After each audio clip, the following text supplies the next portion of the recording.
अगर कोई महिला के साथ ये गंदी हरकत करते हैं, वो महिला बोलती है, उसको कोई और टैग लगा के जाति धर्म का उसी को बदनाम करने की कोशिश करते हैं। क्या कोई गरीब के ऊपर अगर पोस्को एक्ट लग जाता है, पुलिस घर में आती है, अगर वो घर में नहीं मिलता तो उसके माँ बाप को उठा के ले जाती है। आज पोस्को एक्ट के तहत भी मुकदमा दर्ज है और सारी सरकार आज उसको कहते हैं इंक्वायरी तो होने दीजिए। सेना के अंदर वर्दी पहन के चला गया, सेना को अग्निवीर बना दिया। यानी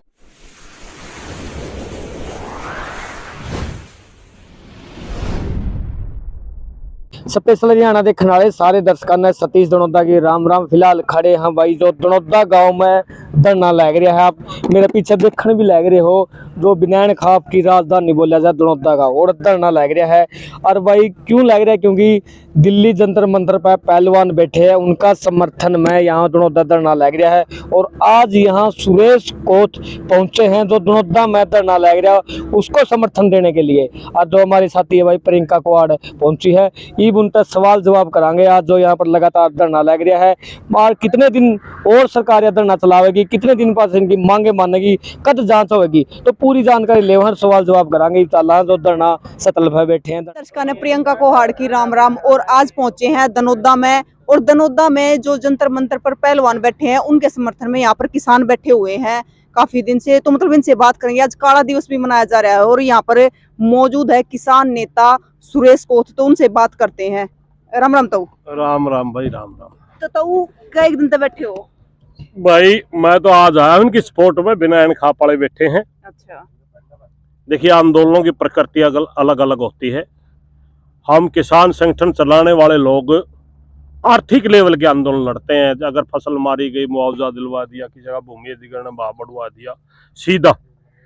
एक होता है सामाजिक आंदोलन, ये मुद्दा सामाजिक है, इसलिए इसमें ज्यादातर खापें बैठी हैं और खापों की अध्यक्षता में ही वो होता है। एक होता है राजनीतिक, वो सोचते हैं भाई यू कुर्सी हटाता हूँ कबाव है, वो उनका अलग। ये इसलिए अलग अलग प्रकृतियों के अनुसार ये आंदोलन सामाजिक आंदोलन है। ये तो धरना है, ये बिनैन खाप की अध्यक्षता में धरना लगा, दनोदा गांव में हम बैठे हैं।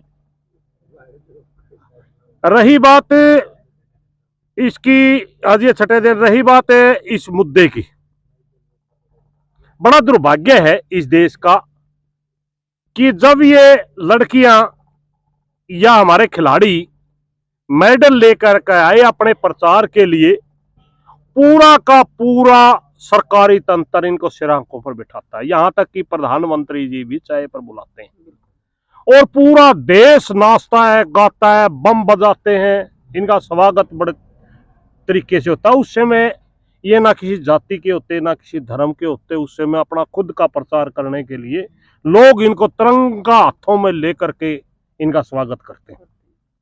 मगर जब ये उस एक फेडरेशन की बेकायदगी उजागर करते हैं, उस फेडरेशन के अध्यक्ष जो हमारी बेटियों के साथ यौन शोषण करता है, उसके खिलाफ आवाज उठाते हैं, तो इनको इनके आंदोलन को बदनाम करने के लिए जाति का, धर्म का टैग लगा दिया।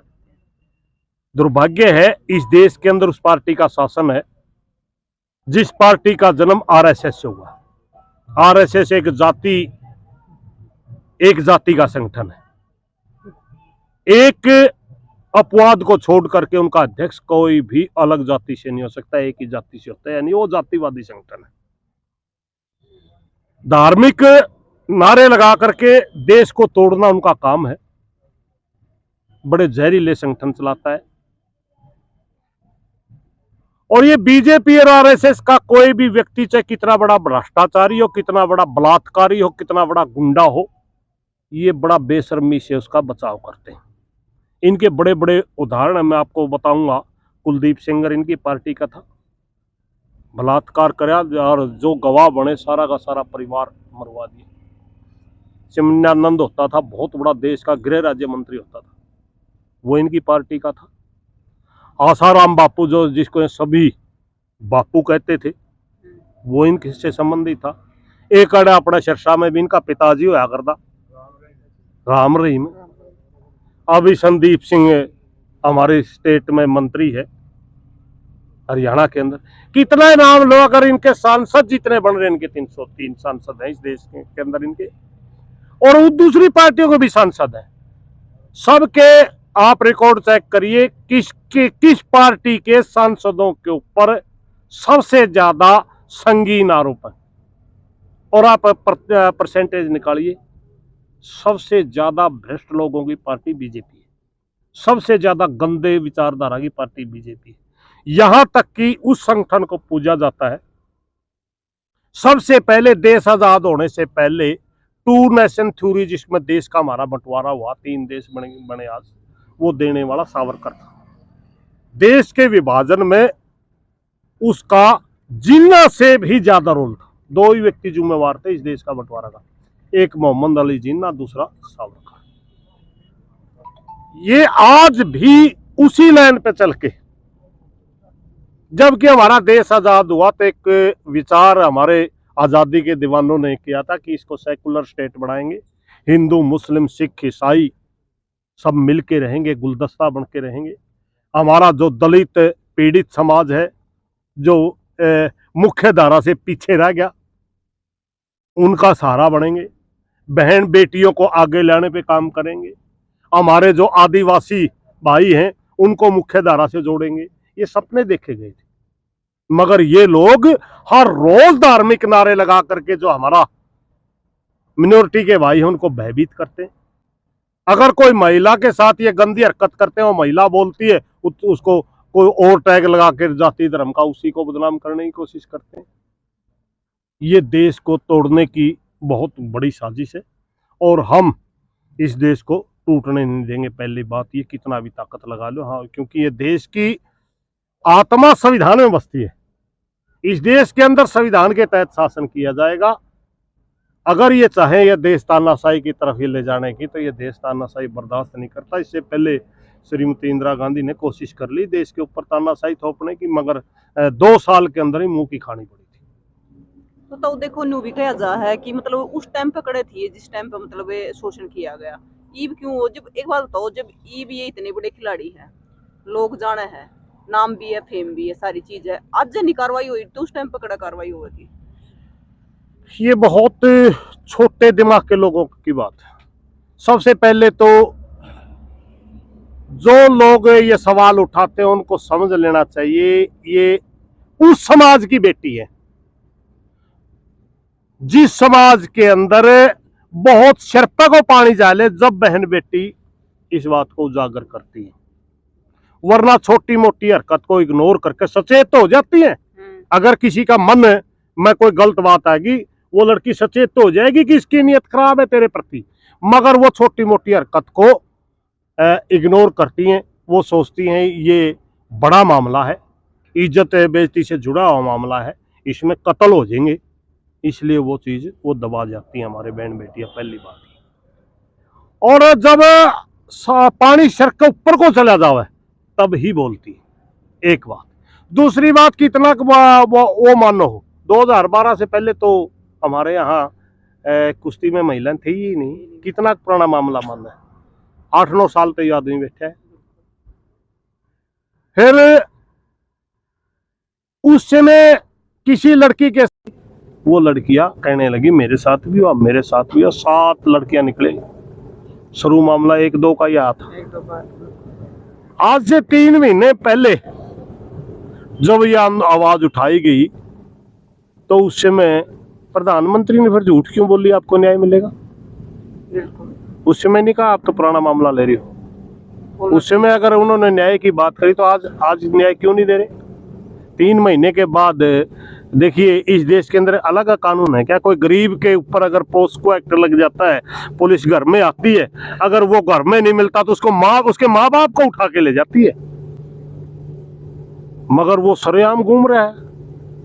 पोस्को एक्ट लग गया, वो सरेआम घूम रहा है। 3 महीने से वो बच्चियां सड़कों पर है, वो टीवी में बयान दे रहा है। इससे बड़ी बेशर्मी हो सकती है क्या?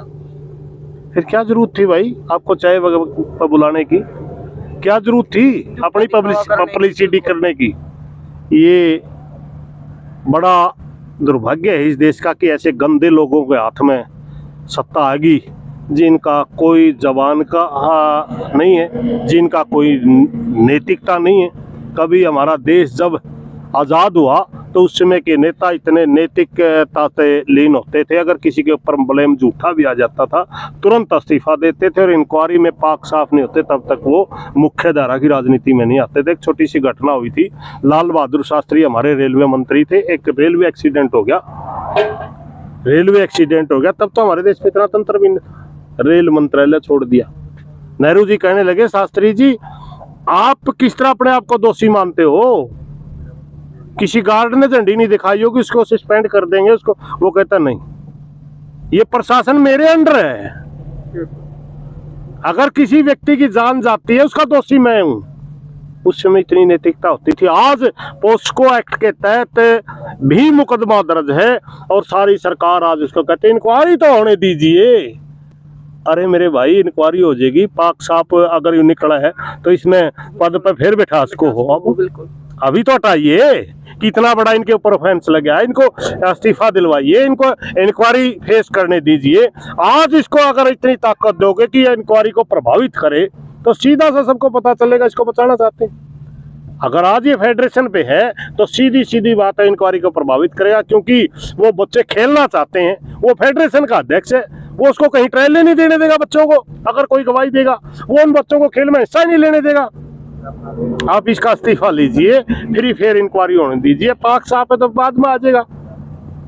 कल बहुत बड़ा बयान दिया इन लड़कियों ने, कल उन्होंने कहा था नार्को टेस्ट करवा लो इनका, हमारा जो हम झूठ बोल दे तो हमने जेल में डाल दिया, ये झूठ बोल दो इनने जेल में डाल दिया। सरेआम सबूत दे रहे हैं बीजेपी के लोग, ये बेशर्मी पे उतरे हुए हैं, ये इस चीज को घुमाना चाहते हैं और ये मतलब न्याय नहीं देना चाहते इन बच्चियों का।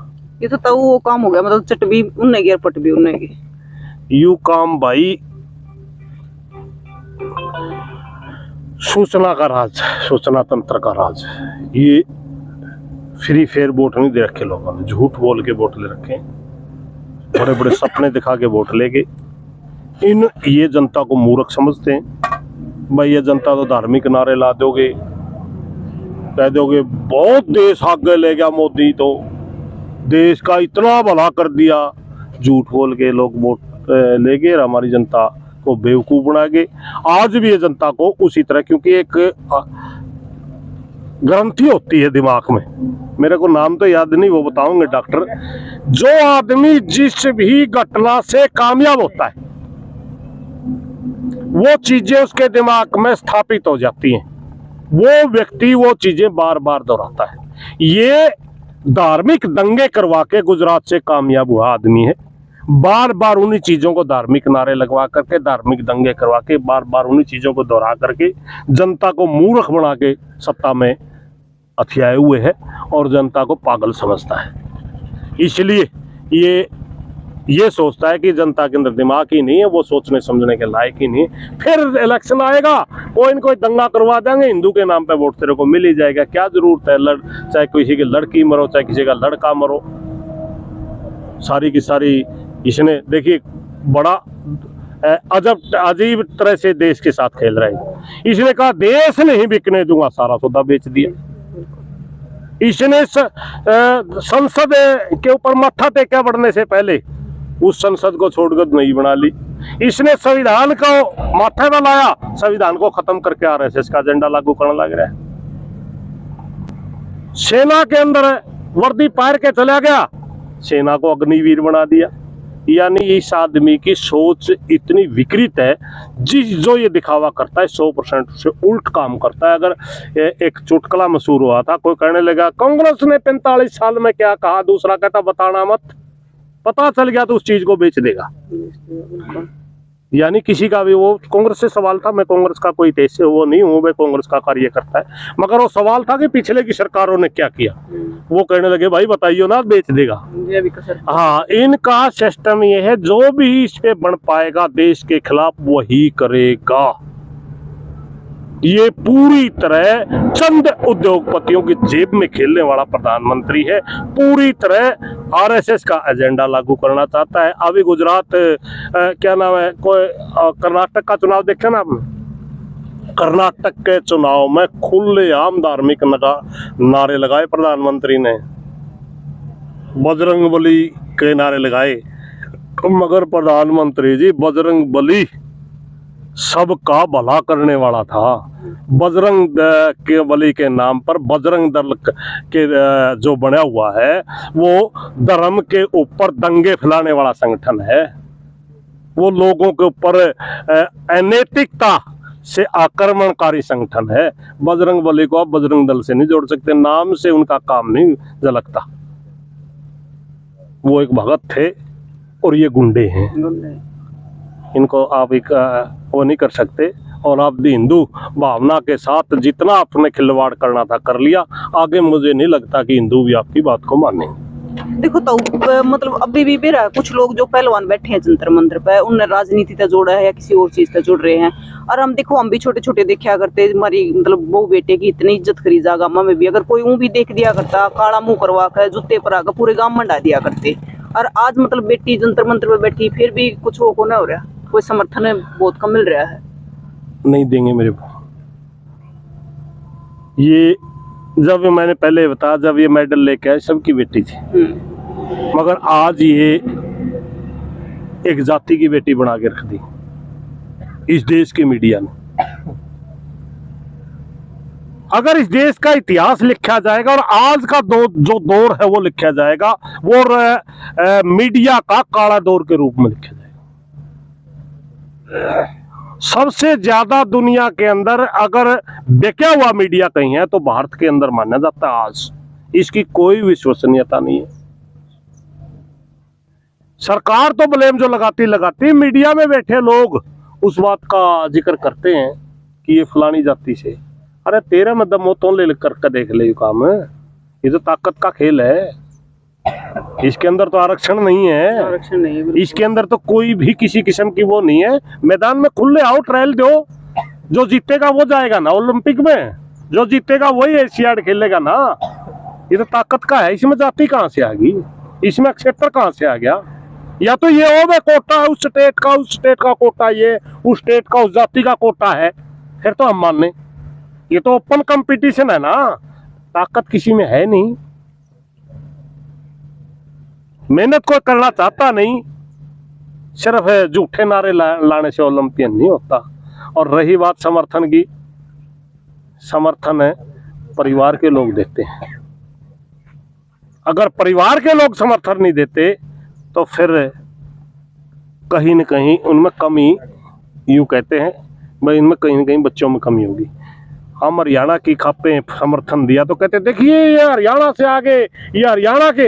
अरे मेरे भाई, हमारे घरों में पैदा हुए, अगर हम नहीं जाएंगे तो दूसरे स्टेट का आदमी तो कहेगा कि इनके साथ हरियाणा क्यों नहीं लगा? भाई कहीं न कहीं बच्चों में कमी होगी। घर के नहीं लाग तो बाहर का घर जिसने रोटी नहीं बाहर की कड़े थी, घर जिसकी राम राम उसकी बाहर राम राम।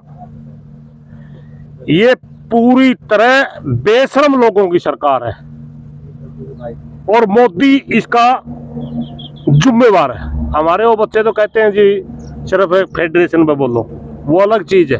वो चाहते हैं कोशिश हो कि इसमें कहीं राजनीति ना दिखे। राजनीति वाला सिस्टम में आपको सीधा बताता हूँ, अगर मोदी को और इस मीडिया को इतना दर्द होता है मोदी को गाली देने से, तो इन लड़कियों की बात मान लो, कौन हो जाएगा वहां? बिल्कुल कोई नहीं जाएगा।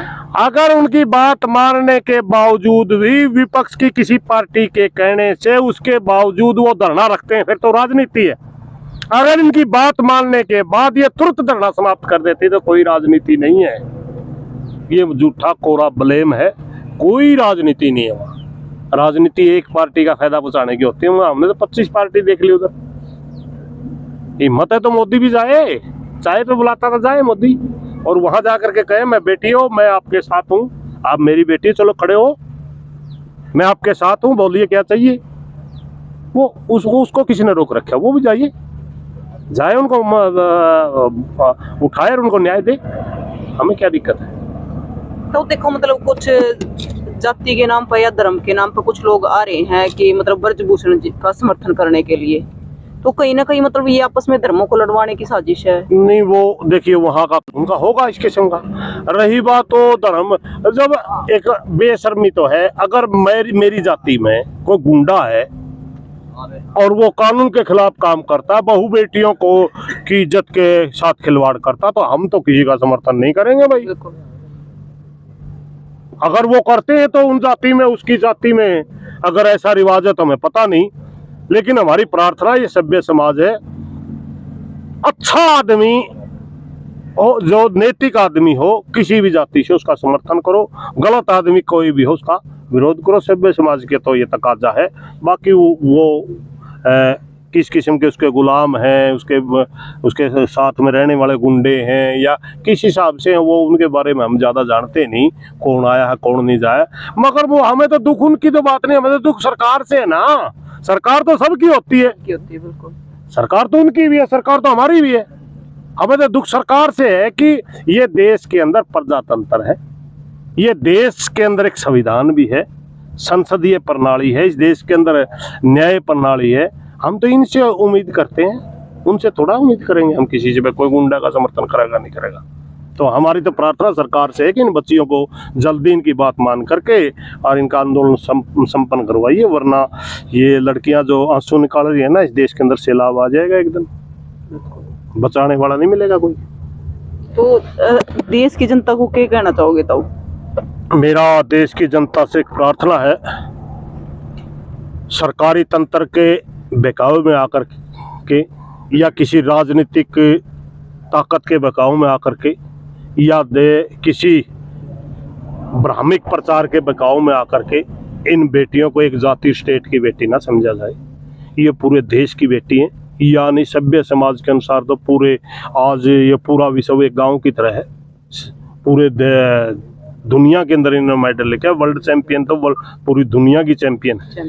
तो इनका साथ दिया जाए और उन गंदे लोगों से इस फेडरेशन का पीछा छुड़ाया जाए, क्योंकि आने वाले समय में भी अगर ये माहौल रहा तो आने वाले समय में कोई भी आदमी अपनी बेटियों को उस फेडरेशन में नहीं भेजेगा और बड़ा देश का नुकसान हो जाएगा। मेरी प्रार्थना है पूरे देश की जनता इस बात को समझे और ज़्यादा से ज़्यादा हमारी बेटियों का साथ दे और इसे गंदे आदमी से फेडरेशन को मुक्त कराए। इसी तरह कबड्डी में भी एक आदमी होता था, उसको भी इसी तरह कोर्ट ने भगाया था। 25 साल तक फेडरेशन में बच्चियों की इज्जत से खिलवाड़ किया था उस आदमी।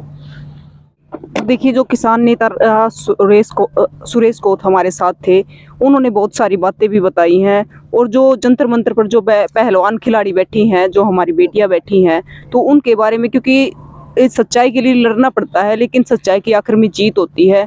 तो इसके बारे में आपका क्या कहना है? आपको भी कमेंट बॉक्स में बताना है और तस्वीरों को ज़्यादा से ज़्यादा शेयर करना है, ताकि जो जंतर मंतर पर पहलवान बैठी हैं उनका समर्थन लोग दे सके, सच्चाई का पता कर सके और निष्पक्ष इस मामले की जांच हो सके।